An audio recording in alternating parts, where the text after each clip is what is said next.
Na hii ni Baraka1 TV moja kwa moja kutoka nchini Jamhuri ya Kidemokrasia ya Kongo, na mimi ni Rajabu Akili Kabonga. Ili kwanza kupata habari zetu za moto kila siku, tafadhali like pia subscribe Baraka1 TV. Tuko pia Facebook pamoja na TikTok, like na follow page zetu, na hivyo utakuwa kwanza kupata habari zetu za moto kila wakati. Kwanza ni muhtasari wa habari za moto.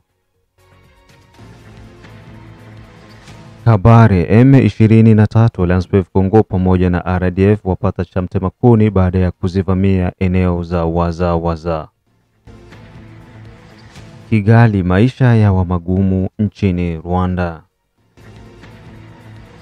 Washington: mkutano wa amani kati ya DRC na Rwanda kusaini mkataba wapelekwa mbele.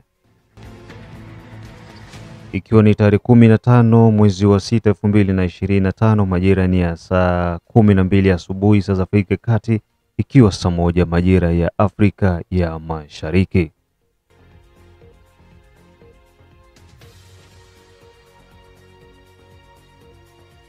Operation Saidia Muzalendo bado iko inaendelea. Ungana na operesheni hii ili kuweza kutimiza azma ya kuwasaidia wazalendo kokote ambako wako wanapigana, na pia usikose kutembelea Baraka1 TV channel 2 ambako utakutana na baadhi ya matukio yanazidi kuendelea nchini Jamhuri ya Kidemokrasia ya Kongo.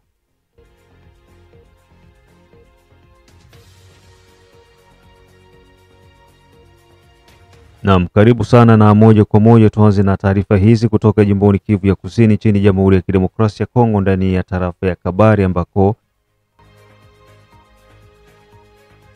M23 Landspev Kongo pamoja na RDF wapata cha mtema kuni baada ya kuzivamia eneo za Waza.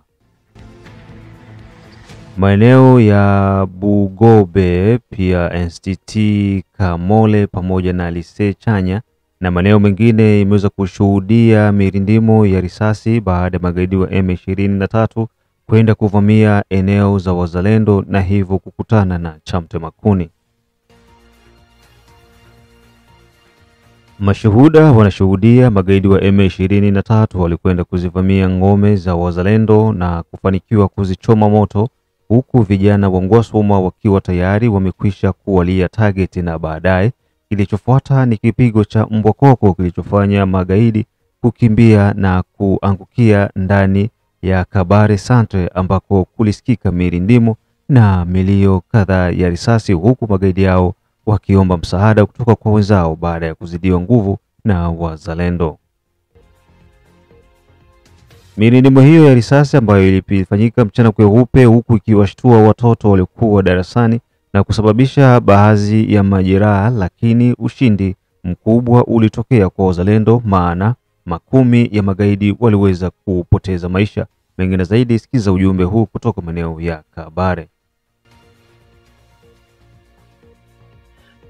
Dosia ilianza asubuhi, wa Rwanda walipanda na magari, wengine kumigulu, wakapanda mpaka Bushwira, wakapanda kule Yulu kwa ile plantation kama ya Jirogole kule, wakaenda choma nyumba za wazalendo kule. Wazalendo walifanya rekile strategiki, wakawaacha wakalunguza zile nyumba.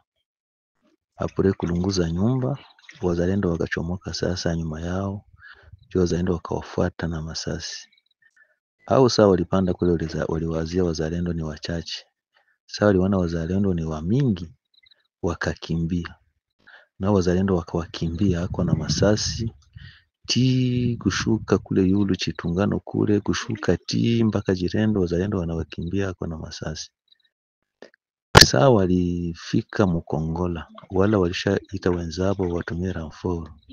Kufika Mukongola, magari zenye zilitokea muvile, magari 5 hizi zenye zilikuwa na ramforo, wakakutana na sasa Mukongola. Njoo wakaambia wenzabo waingie pale wafanye resistance. Mwale kufanya resistance, apatire kwa frere Mukongola walikamata sentire pale. Mumbe wazalendo nao walizunguruka, wakaacha wamoja Jirendo, wakazunguruka, wengine wakaenda chomoka Murejidezo, wakachomoka pale kulise, wakawachomoka Ambiskade, wakawapiga masasi. Na wengine wenyewe walikuwa wanakampe ku paroisse, wengine wazalendo wakaenda zunguruka wakatokea ngambo ya Musimbo kule, ngambo ya kule Mushera, wakawachomokea nao, wakawapigapiga sasa nao masasi pale. Njo wakati affrontement ilijideclenche pale ku paroisse pale ku Kamole pale, njo saa masasi ilipata wanafunzi na njo vile wazalendo walitumika kazi, waliwashauria kabisa bienke walileta ile ramforo yabo ya mingi mingi, na wazalendo walirudia nyuma kidogo. Saa waliona wanafunzi wako wengi, wanaona wataua wanafunzi, njo wakarudia nyuma kidogo, lakini wangewapatia shauri ya mwisho na shauri yenyewe waliwapatia na waza hawataisahau maisha yao. Njo vile hali iko sasa. Kwa sasa sai niko nawaambia, tuko hapa Chirunga centre isa ya 18:30, wazalendo wanachomoka njia ya wenyewe, wanajua njia ya Kaziru kuchomoka Karambi, wanachomoka sai, wana kampe Lwame, nao wale wanani wale Watusi nao wako wanapanda sai, wanasimamia Mana, na wazalendo wanasimamia Lwami mpaka kwa Kajerejere, kwa wenyewe wanajua kwa Kajerejere ndio kwenye wazalendo wanasimamia, na wale wanasimamia tepi Mana mpaka kushuka kumule. Baada ya taarifa hizo kutoka jimboni Kivu ya Kusini, tarafani Kabare nchini Jamhuri ya Kidemokrasia ya Kongo, tuingie moja kwa moja ndani ya jiji la Kigali nchini Rwanda, ambako maisha yao magumu nchini Rwanda kutokana na mazingira ya vita yanazidi kuendelea nchini Jamhuri ya Kidemokrasia ya Kongo, huku serikali ya Rwanda ikiwa inatumia vita hiyo kwa ajili ya kujinufaisha, kuiba mali pamoja na rasilimali za Jamhuri ya Kidemokrasia ya Kongo. Rwanda maisha yalikuwa mazuri na ilisifika sana kimataifa, lakini baada ya Jamhuri ya Kidemokrasia ya Kongo kuweka mambo yote wazi na mataifa kuweza kugundua kwamba vita nchini DRC inasababishwa na uwepo wa serikali ya Bwana Paul Kagame madarakani.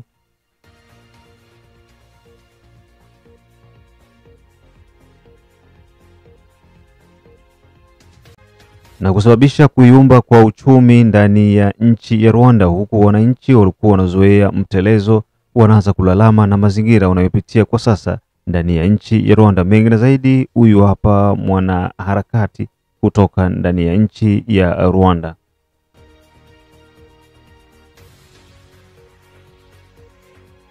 Bwana Rajabu, huku hali ni safi, hakuna hata shida, lakini shida yenyewe ilitokea tu jia hii vita yenyewe ilitokea kule Kongo, jia ile mambargo ndio yenyewe na tugusa huku.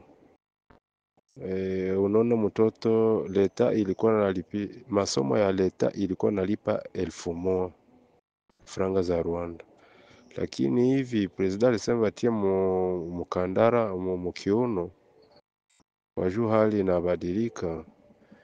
Tangazo ilitoka wasema watakuwa nalipa 18,000, natoka ku 1000 fra inaingia ku 19,000 fra Rwanda, ndio bataanza lipa mwaka yenye takui. Mituele iko sawa vile bo.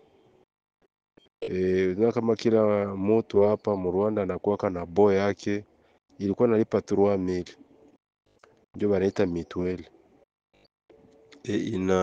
Inapanda inafika ku 5,000. Hali na krize iko, franga zilikuwa zinatembea hazitembee tena, na ile tu ndio tatizo. Na shida ingine iligusa watu, na wale watu sana sana makanisa walifunga makanisa zimwamwa zieneze kondisio. Kanisa inapashi kuwe na parking, kanisa inapashi kuwe na vile matanke vya kuweka mai na shuka kumanjanja, ikuwe na jardin zenye hazikueneza, zile zote walizifunga, kulibakia makanisa zidogo. Na walisema se sadaka zitakuwa tunatokea mkanisa siku zinaenda kuleta inatosha amo zake na zingine wanarudishia kanisa. Na mwenye anataka fungula kanisa kwa nalipa 2,000, alikuwa analipa 2,000,000 ya franga za Rwanda, maana pepele kama ni $1,000. wanataka kufungula kanisa. Maana hali iko mbaya sana kwa makanisa liko na shida. Na baada ya taarifa hizo kutoka Kigali nchini Rwanda, moja kwa moja huko nasikiza Baraka1 TV kutoka Marekani, kutoka Australia, kutoka Canada, kutoka Europe Central pamoja na East Africa na wale wote ambao wako maeneo ya Afrika ya Kusini. Jide Kizenga Tembele, King Sele, Asimwe Baguma, Samuel Dedone Butoto kiwa nasikiliza Baraka1 TV.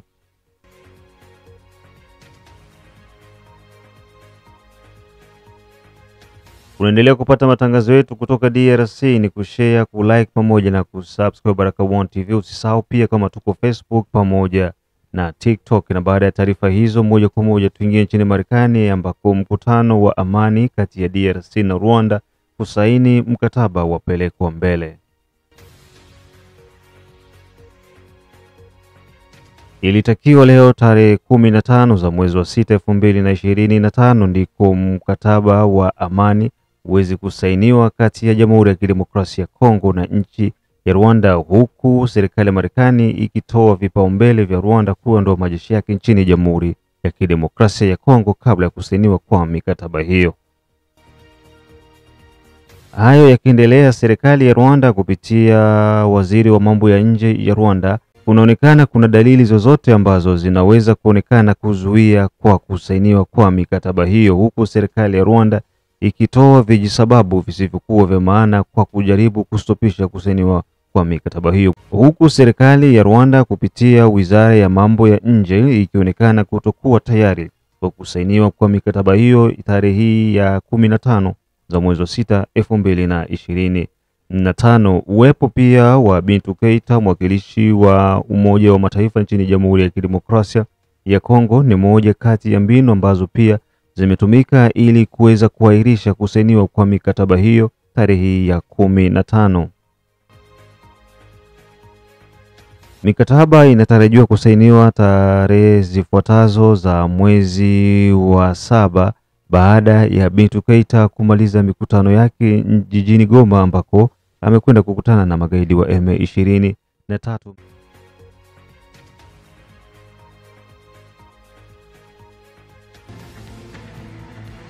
Na mlikuwa kunasikiza Baraka1 TV kutoka nchini Jamhuri ya Kidemokrasia ya Kongo, saa 12 saa za Afrika Kati, moja majira Afrika Mashariki, na hapo ndipo tunakwenda kung'oa nanga kwa matangazo yetu ya asubuhi. Mengine tukutane saa 6 saa 9 pamoja na saa 12. Usikose kushare, kusubscribe pamoja na kulike Baraka1 TV. Mimi ni Rajab Wakili Kabonga, the one and only town DJP.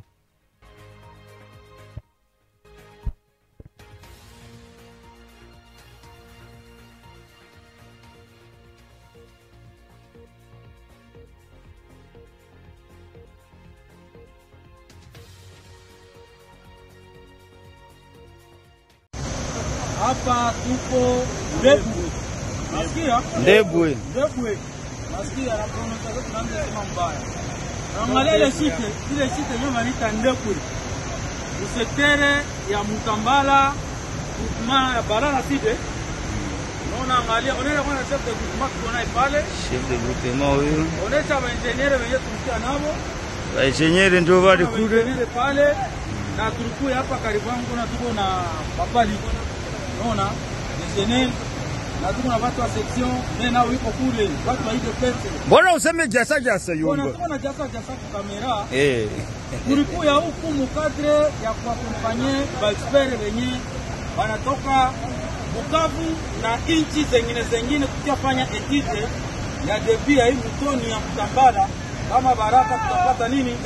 Tutapata umeme kura. Le gouverneur Jean-Jacques Puris Sadiki na makamu wake Son Excellence Jean-Jacques Lakano, mtoto wa nyumbani dogo la jiji, banashikamana bega kwa bega kusema ewane mwaikekena yetu maendeleo ikuwe province yetu ya Sud Kivu.